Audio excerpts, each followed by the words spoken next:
Hello, beloved, for you are indeed beloved and precious and loved. Today I was thinking about the idea of rest.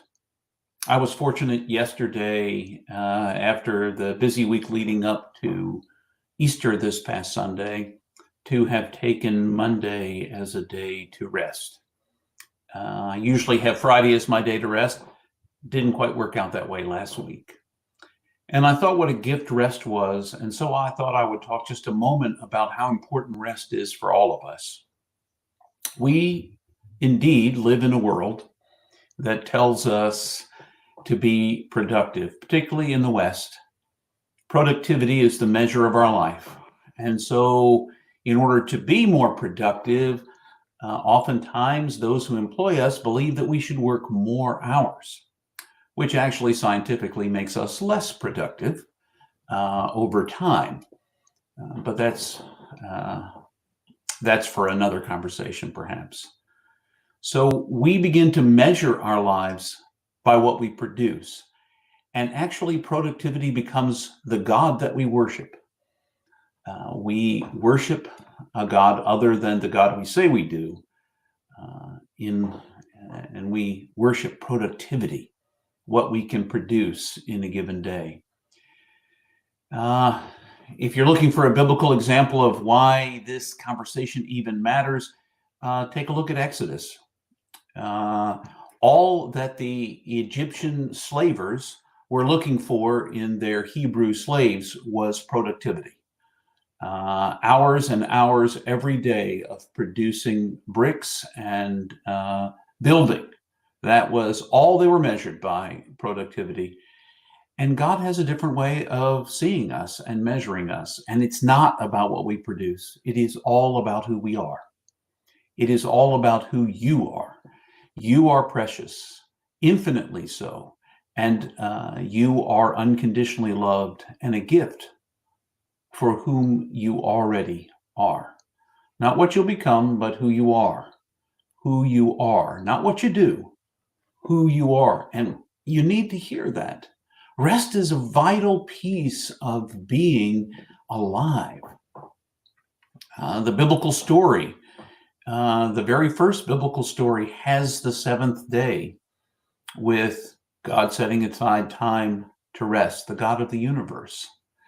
And ultimately, the Ten Commandments included a command to rest, not just recognizing it as a gift, but as a command to set aside a day, a Sabbath day.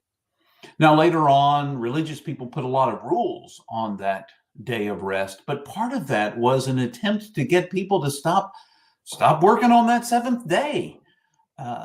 Now, they may have put way too many rules on it, and Jesus had his little challenges with some of the religious leaders about what was permissible to do on a day of rest, on a Sabbath. And if you want to explore that further, you certainly can in the Gospels. But the truth was that even the religious leaders were attempting to help people on their day of rest, on their day of Sabbath, to not allow for a lot of other things to get filled in there. Watch a movie if you want to. Take a walk if you want to on a day off.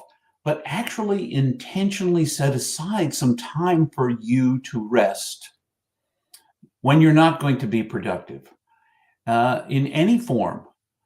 Now, it may be a luxury, but it's a luxury that God sees as important in your life and in my life. It's necessary.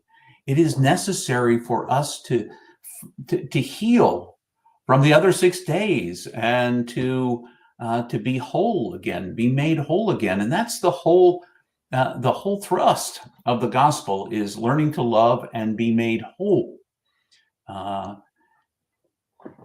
in this journey of living our lives. So if you find yourself caught up in the productivity game, and it is a game, if you find yourself caught up doing things so that you will be seen by others and even yourself as productive, and that you allow anything like productivity to even be a measure for you. Yes, your employer will want you to be productive, but it's unrealistic in our world today. And I would call it out as actually worshiping other gods. It is that call to work as if 7 days a week you ought to be available, that 12, 14, 18 hours a day you ought to be available without any room for rest. It's not the path of Jesus. Even Jesus took time to rest. He did some healing on the Sabbath, certainly, but what he did on the Sabbath was also find that space for himself. He modeled for us what our lives are meant to be. God modeled it in Genesis chapter 1 into the beginning of chapter 2, when God rested on the seventh day. And God commanded for us that same kind of rest. Remember the Sabbath and keep it holy. Remember the Sabbath and keep it holy. So the gift of rest, it is a gift, by the way. The gift of rest is also necessary for life. So if you find yourself, again, defining yourself as a human doing, as very productive, also look at your life and plan some spaces. For me, my Sabbath can't even be on the Sabbath. Saturday is the traditional biblical Sabbath. A lot of Christians think of Sunday as the Sabbath, although it's not particularly Sabbathy anymore. For me, Friday is my Sabbath normally. It wasn't last week, but it often is, usually is, as I set it aside as a day to rest. Don't let it become something that you're locked into, although do your best to protect it. So if you have to do something on Friday, if something comes up of import, or whatever day you've defined as your Sabbath, do that thing. But look for other days when you might catch a glimpse of the restfulness God wants for you. God wants for each of us to find that space. Just to breathe, just to smell the flowers, just to take a walk, to take a nap if we need to, watch a movie, spend some time with family, play a game, do something restful, something fun, something encouraging. Rest is not valued enough in our society, and it ought to be. So find rest. Find rest. The gift that it gives is a fuller sense of your life, an appreciation for every moment of your life. That can be the gift of rest. So I hope for you a space of restfulness in the days ahead, and a regular set aside day for you, whatever day that turns out to be, as your Sabbath, as your day of rest. If you can't make it a whole day, find a space and begin to build on that space until it can be a whole day. But remember, you are a gift, and Sabbath is a gift to you. Rest is a gift to you, meant to be used. So remember, you're infinitely precious, unconditionally loved for the gift you already are. And until the next time,